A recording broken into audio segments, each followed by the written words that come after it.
Maoist సానుభూతి పరులు తిక్కా సుధాకర్, తిక్కా సుస్మిత పోలీసుల ఎదుట లొంగిపోయారు. మావోయిస్ట్ పార్టీలో పనిచేస్తున్న సమయంలోనే వీరిద్దరి మధ్య పరిచయం ఏర్పడింది. 2020 మార్చి నెలలో వీరిద్దరు వివాహం చేసుకున్నారు. ఆ తర్వాత మావోయిస్ట్ పార్టీలో వివిధ హోదాల్లో పనిచేశారు.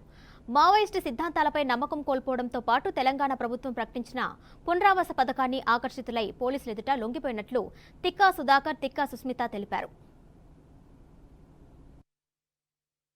పథకం దూలా వచ్చేసి సుక్మా డిస్ట్రిక్ట్ ఛత్తీస్గఢ్ నుంచి మా హస్బెండ్.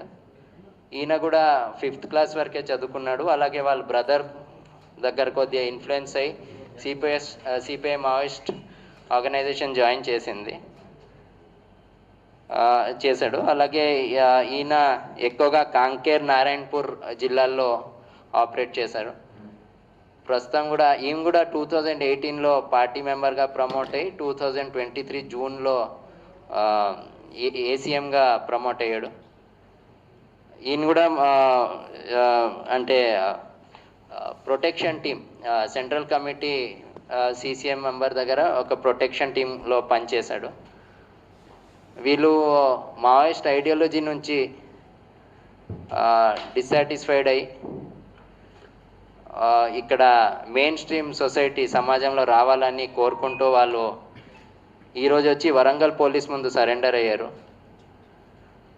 వీళ్ళ దగ్గర నుంచి మొత్తం కూడా వీళ్ళకి తెలంగాణ గవర్నమెంట్ రీహాబిలిటేషన్ పాలసీ విధంగా ఏమేమి వాళ్ళకి అందించాలో అవి అన్నీ కూడా అందించడం జరుగుతుంది.